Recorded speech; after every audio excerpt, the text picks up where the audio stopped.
Great day, everyone. This is Lisa Pryor here with my Girls Play Hinkle Academy Pillars Project presentation.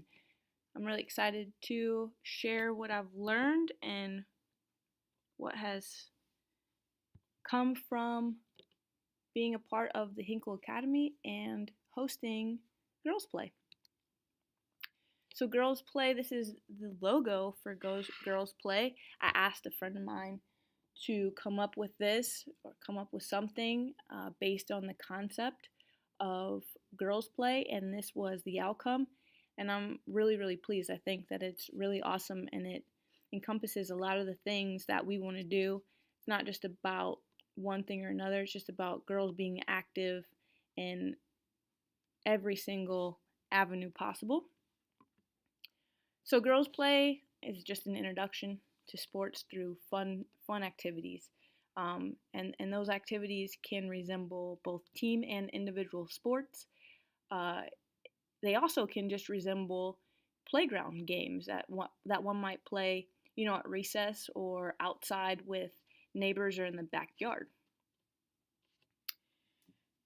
The mission statement for Girls Play is to provide a safe space for young girls to develop the skills necessary to feel both comfortable and confident so that they might develop an interest in playing sports in the future.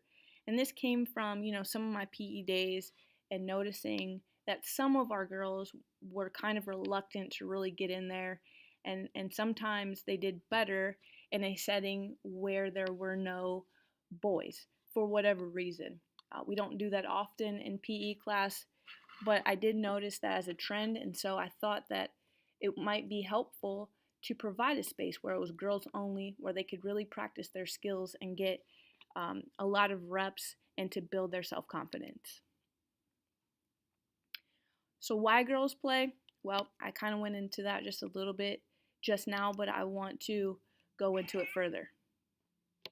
This video right here is something that I watched and it really inspired me to have some conversations about what it looks like for girls to play sports and why it's important. If you let me play. If you let me play sports. I will like myself more. I'll have more self-confidence. If you let me play sports. If you let me play. If you let me play. I will be 60% less likely to get breast cancer. I will suffer less depression. If you let me play sports. I will be more likely to leave a man who beats me. If you me. let me play. I'll be less likely to get pregnant before I want to. I will learn what it means to be strong. To be strong. If you let me play. Play sports. If you let me play sports.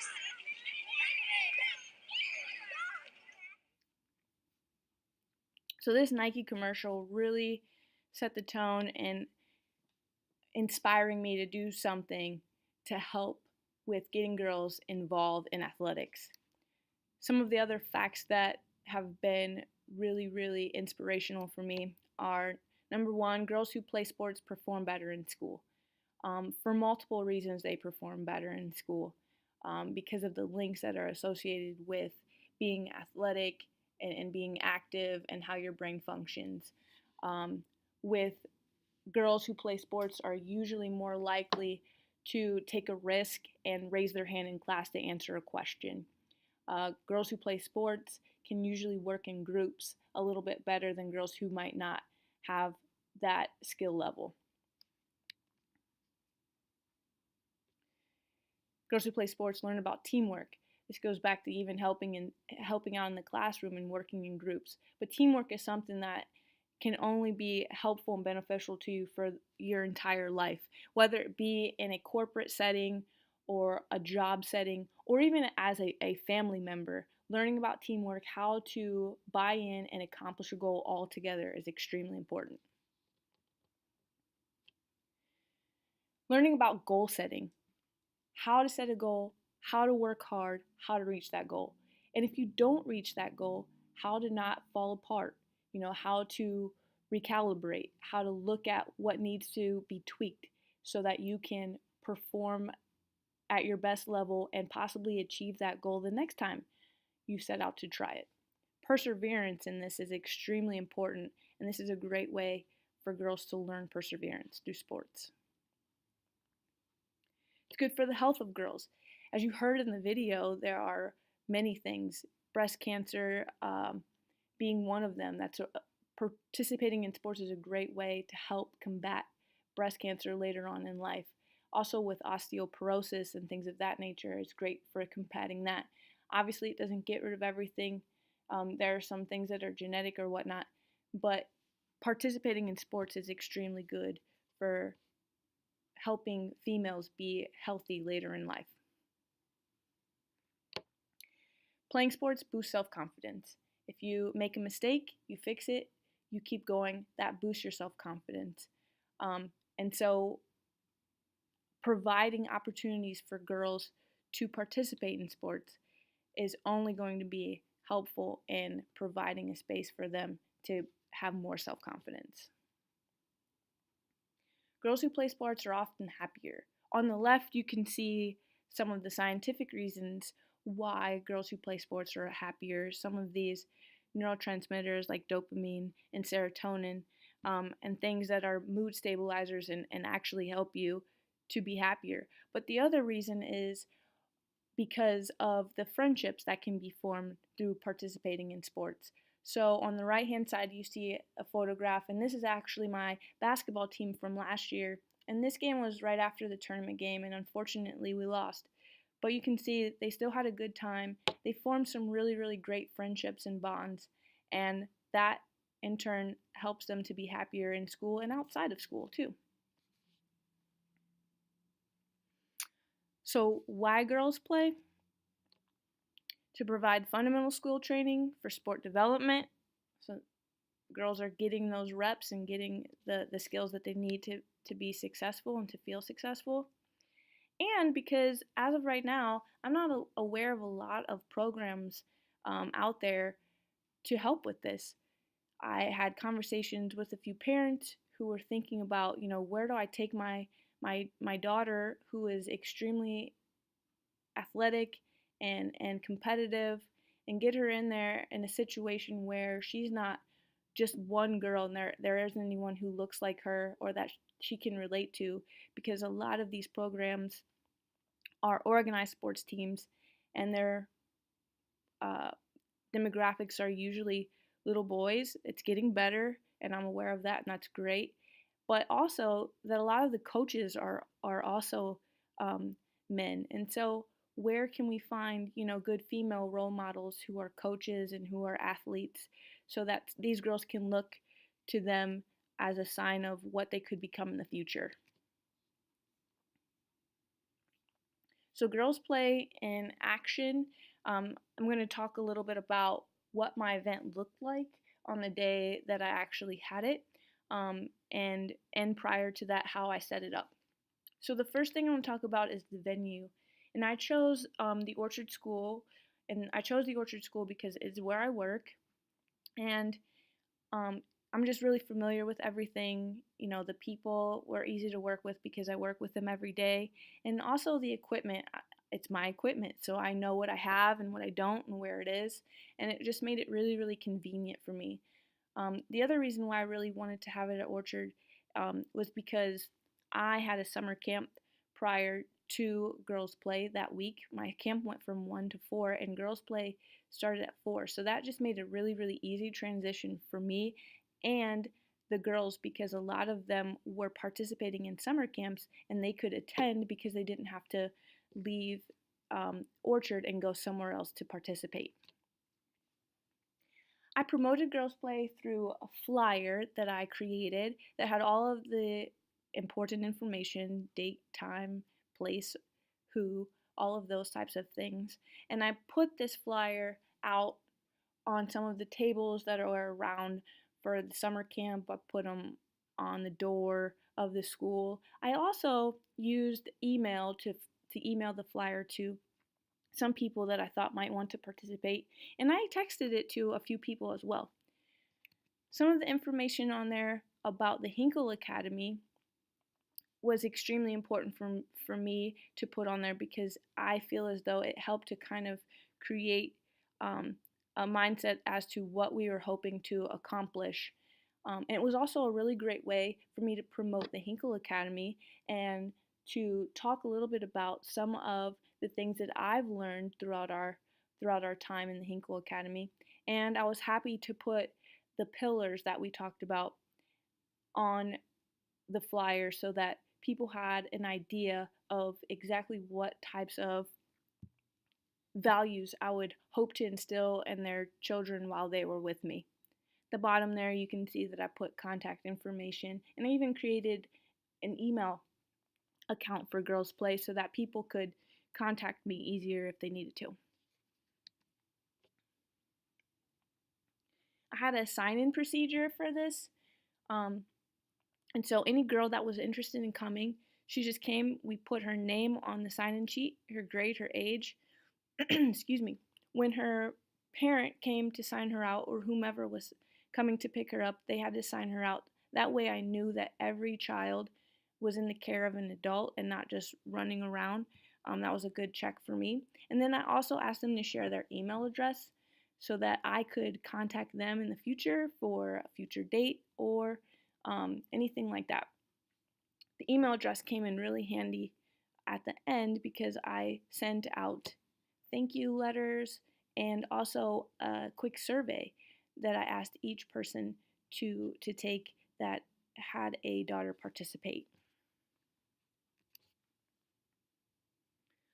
I made an agenda for what our time should look like, and I did this to keep myself on track, but I also emailed this agenda to all of my volunteers so that they had an idea of what the event would look like prior to coming in so that they could get their mind kind of situated around what they were going to be asked to do and what they would need to do during our time together. This was really, really helpful for me. I like having an agenda. It kind of kept me on track.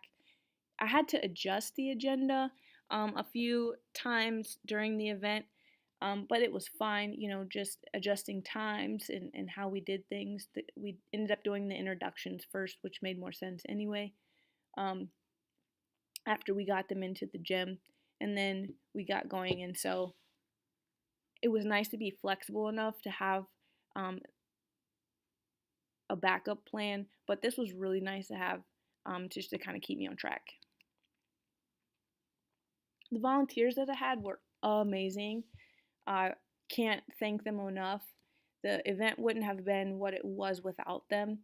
There were 5 girls. Kelsey, who is a senior at university, she is a multi-sport athlete, so it was wonderful having her perspective there. Gracie, senior at Brebeuf Jesuit, also a multi-sport athlete. Molly, who was also a senior at Brebeuf, multi-sport athlete. And Emma, who's going to be a senior at university, multi-sport athlete throughout her career. It was just really helpful. We all introduced ourselves at the beginning and said what sports we play. And I think every single girl had someone that they could identify with and relate to because everyone played multiple sports. And their favorite sports usually matched up with one of our volunteers, if not many. Oh, finally, Aaliyah. Aaliyah is also going to be a senior at Brebeuf Jesuit. She's a multi-sport athlete. Aaliyah has a scholarship to play soccer at Michigan University next year, and she brought great energy, and I really appreciated her. So the event itself consisted of a few different things.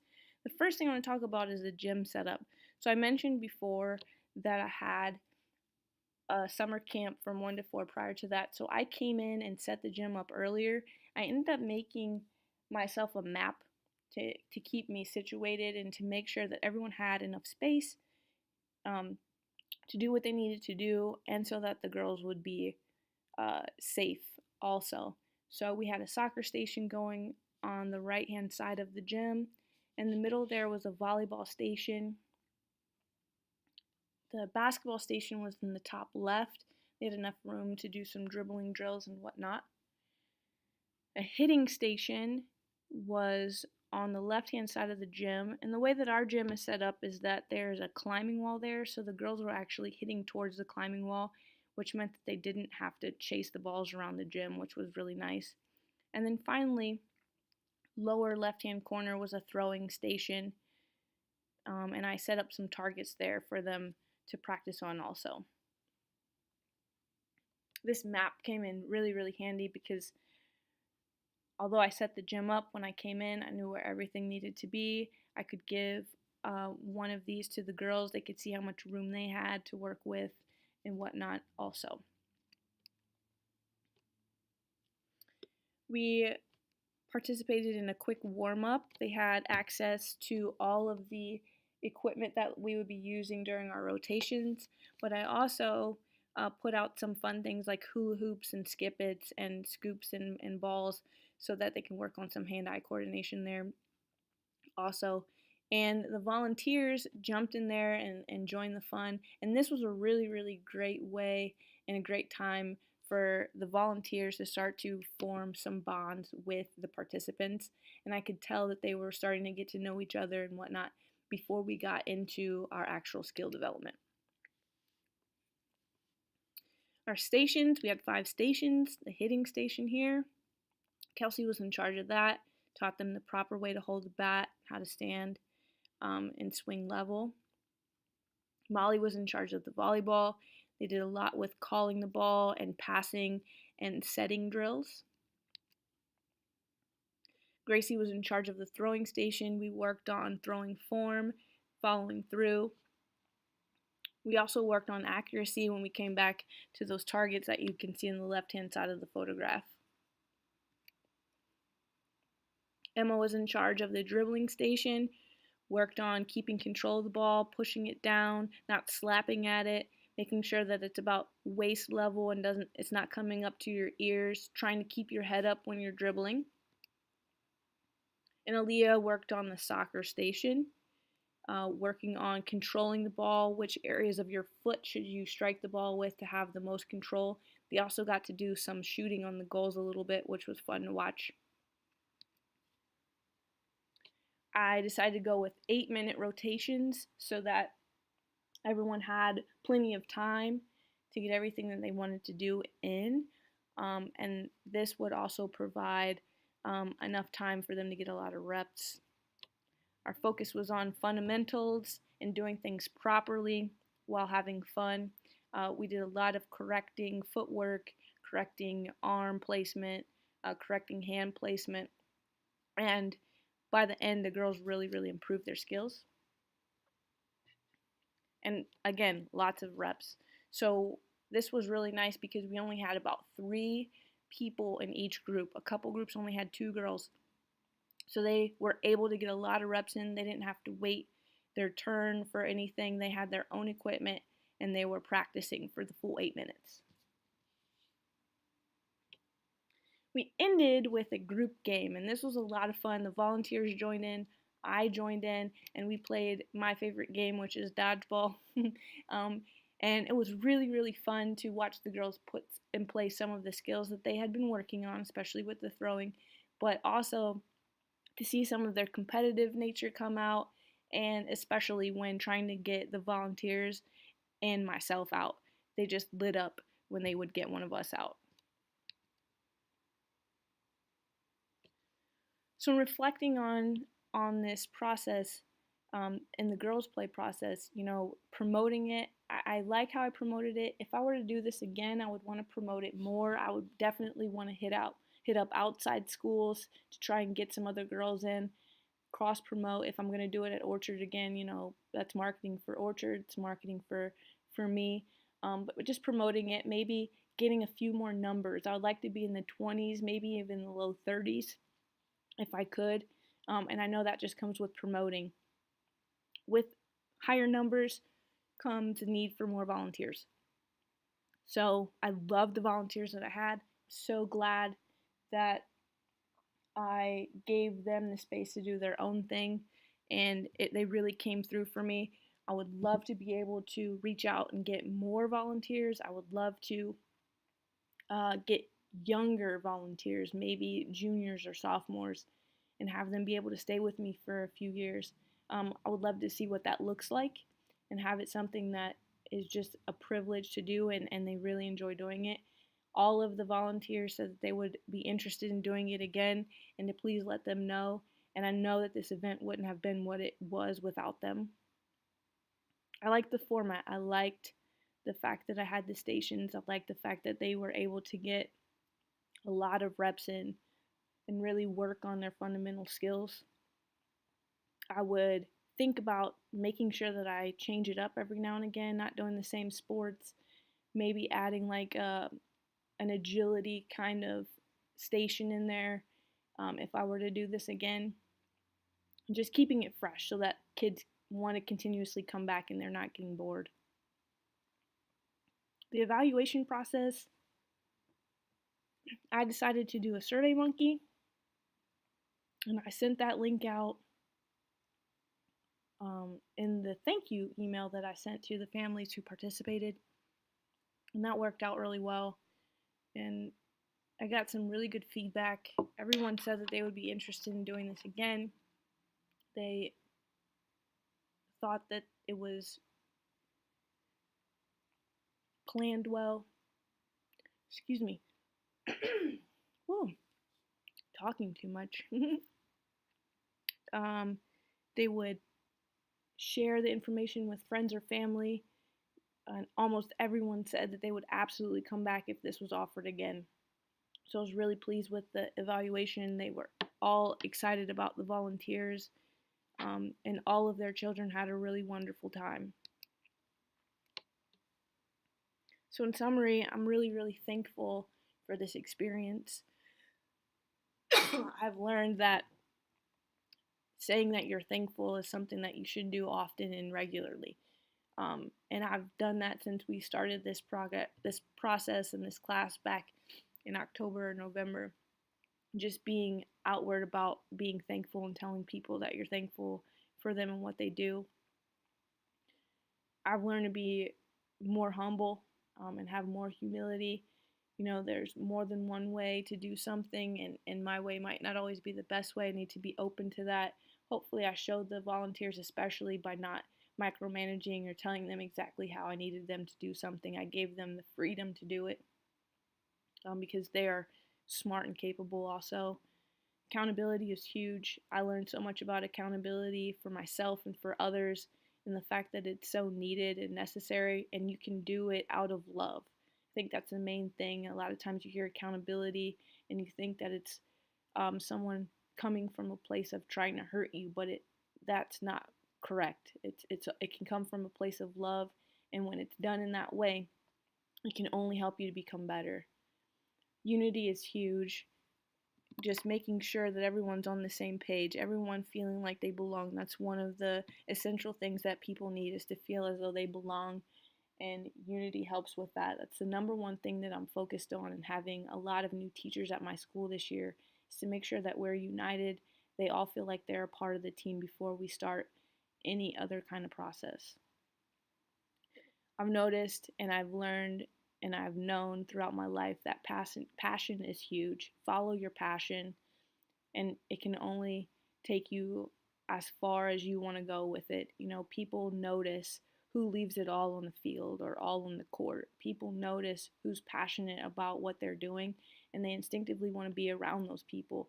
And I'm fairly certain that that's why the girls' play event, although it was in the summer and not promoted, to the maximum, I still feel like there were people who came and were excited about it because they can feel and they know the passion that I have for girls in athletics and for just helping kids get better and develop and have a lot of fun. And so I'm really thankful for that. And finally, servanthood. Throughout this process, I've noticed that, servanthood seems to me like something that's kind of going away. But I feel like it needs to come back. And, doing something for the simple fact that you're going to help somebody and just do something for them with no questions asked, not wanting anything in return, is huge. And that's what I've gotten out of this, to be of service.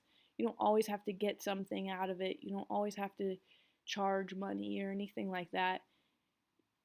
Your passion can be put in place by just being of service, and you usually get so much more out of it and in return. And that's what's happened here with me. I'm so glad that I heard Brad say that he wasn't going to charge for his project because it just opened the door for me. I don't need to either, and it's going to be something that I can just do for someone else and just bless them with it. Um, just because that's what I want to do. You know, I'm so thankful for the Hinkle Academy. I'm so thankful for every single person who has put in time or effort, energy into making me a better person throughout the last 11 months. I have grown so much in the last 11 months, and I'm so uh, I'm so blessed to have been able to be a part of this first cohort. And I know that this program is going to affect so many more people's lives in the future. And I hope that I can be a part of it in some way, um, as and be of service. You know, if you ever need me to do anything. So thank you so much. I'm so appreciative. Here are some of the references for you, and I hope to talk to you all again soon. Thanks again.